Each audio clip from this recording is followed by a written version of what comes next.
In this short video, I'm going to answer one of the most popular questions I'm asked, which is, where should I invest and should it be for capital growth or cash flow? Hi, my name's Lloyd. I'm co-founder of Property Master Academy and have been an investor since 2005. Now, I will never advise anyone to invest in a particular town or city, as each investor has their own preferences and requirements. What are their goals, and needs to do their own due diligence. So firstly, what are you comfortable with? Where you invest will be partly determined by how much control you want to have. It's what I call the difference between a landlord mindset and an investor mindset. Now, if you have the mindset of a landlord, and I know technically we all are landlords, then control will be an issue for you. Consequently, you may well be restricted to local investing, and most likely will manage your own properties. If, on the other hand, you see yourself with an investor mindset, then you could potentially invest anywhere. Decisions will be based on analysis, informed decisions, and you would delegate more. Now, many of you will have read the Rich Dad, Poor Dad book by Robert Kiyosaki, and if you haven't, I suggest you read it, and also the follow-up book to that called The Rich Dad's Cashflow Quadrant. And we'll be familiar with the Cashflow Quadrant here. Now, E stands for employment, S stands for self-employed, B for business owner, and I is investor. And to achieve wealth, however you want to define it, the objective is to get to the right-hand side of the quadrant. Interestingly, the landlord mindset would fall into the self-employed quadrant here, because you're doing most things yourselves. But the great thing about property is that you can start part-time whilst you have a job in the E quadrant. You move to full-time, so you become landlord perhaps, and then you give your job to somebody else and become a business owner. This is where you start to delegate. So where to invest? Well, looking at the UK as a whole, it's fairly clear-cut in general terms. The South, London, Surrey, East, West Sussex, Hampshire, Berkshire, Buckinghamshire, Hertfordshire and Essex all provide great opportunities for capital growth. And in the current market, that is still the case in the main. Property prices are, however, comparatively high, and consequently yields in these areas are the lowest in the UK. 2, 3, 4% is not uncommon. However, when we look at Wales, the Midlands, North including Scotland, in the main they provide lower price properties and relatively high yields. 8% plus on a single let property is not uncommon. And if you live in one of these areas, then most southern based investors would be envious that you have an abundance of cheap, high yielding properties on your doorstep. Now, the cynic might say, yes, but there isn't any capital growth in those areas, is there? Well, here's a revelation. That's not true. But also, what if it is? Investing is about getting a return on your capital. And generally, this is through yield, income, dividends, interest, and of course, rental income. Now, to some degree, you can control the yield you receive, but not the capital return. Your capital return is affected by two main things over which you have no control whatsoever: economic activity and supply and demand. And this is why historically taxes on capital gains have generally been less than taxes on income, because it was more difficult to achieve. And I would argue that a capital growth strategy is much riskier and that your focus should be on cash flow yield. Now, property is like any business. And businesses survive and thrive on cash flow, not hoped for capital growth. So does that mean you should invest outside of London and the South East? Well, let's look at a few examples. So firstly, we have a property in Guildford, Surrey, a 3-bed mid-terrace property. Now, Guildford's my hometown, and the cheapest I could find was a purchase price of £350,000. The average was £550,000. Now, with a rental of £1,500, so the average again was about £2,000.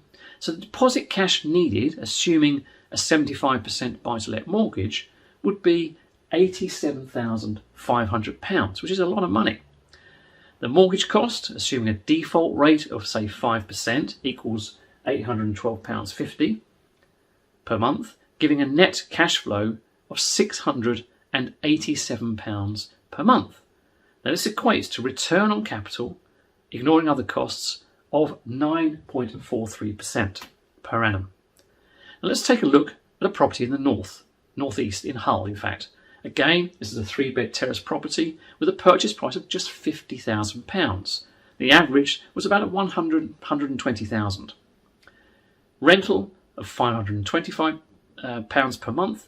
Again, the average is about £600. Deposit cash needed, though, assuming a 75% buy-to-let mortgage, is just £12,500. With a mortgage cost, again at 5%, equals £187.50, giving you a net cash flow, ignoring other costs again, of £337.50 per month. Now, this equates to a massive return on capital, again ignoring all other costs, of 32.4% per annum, more than 3 times the property in Guildford. Now, these are both live examples taken from properties available on Rightmove as at the time of recording this video. This means you could purchase 7 properties in Hull for 1 in Guildford, giving you net cash flow of £2,362.50 per month. Now, there are further advantages of this system. Your risk is also diminished as you have 7 properties in Hull compared to just 1 property in Guildford. So even with 2 properties empty in Hull, you would still be receiving an income, whereas if the property in Guildford is empty, of course, you wouldn't. You have no income at all, and it would be costing you money. So from a pure monetary analysis, it makes more sense to invest in a higher yielding area with cheaper properties. Now, I'm not saying that you should all go and invest in Hull, but hopefully you can see my point. Now, this is exactly the same analysis that Jackie and I did when we decided to buy outside of our own area. However, there are a number of factors to consider when investing remotely. Firstly, cost. So in terms of distance, time to travel, and time away from your family. Like any startup business, you need to spend a lot of time initially to get the ball rolling. When Jackie and I chose Hull as one of our areas we wanted to invest in, we spent quite a lot of time there in the early days. But once we built a reasonable portfolio, that time diminished substantially, such that we have not visited any of our properties there in the past probably 6 or 7 years. Secondly, we've got the managing element. Now, this is a key element to the success of remote investing, is having a good local management team. This will usually be a letting agent, or if you have enough properties to substantiate it, a property manager that you can actually employ yourself. In fact, we've got that in one of our areas ourselves. Now, our criteria for using a lettings agent are that they must be an investor themselves and have a similar mindset to us. Thirdly, of course, we've got knowledge. Now, you'll never really understand an area unless you can spend a reasonable amount of time there. There is lots of research you can do, both online with sites such as Rightmove and Mouseprice, and also offline at local property meetings, landlord meetings, and the local council. You can also work with other locally based investors and sources as well. Now, when we were assessing deals initially, we spoke to local investors for their thoughts and opinions. So, there are ways of making it work. For, of course, access to deals, it's perfectly possible to find deals remotely, whether that's via agents or direct to vendor. You just need to have the right systems in place. And lastly, relationships. The most difficult part is relationship. Relationship building with local agents, if that's one of your main routes to finding properties. Now, again, this can be overcome, whether that's a weekly telephone call or working with another local investor. Don't be put off by those who say you should only invest within a 30-mile radius of where you live.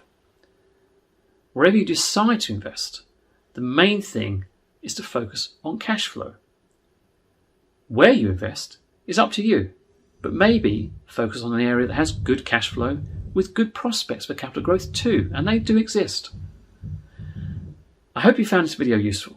If you have, and if you're not already watching this on YouTube, please click the link through to YouTube, click the like button so it helps our algorithms with YouTube, and also subscribe to our channel so you get notified of other videos as they are produced. And on your screen right now are some other videos that will help you in your property journey. Thanks for listening.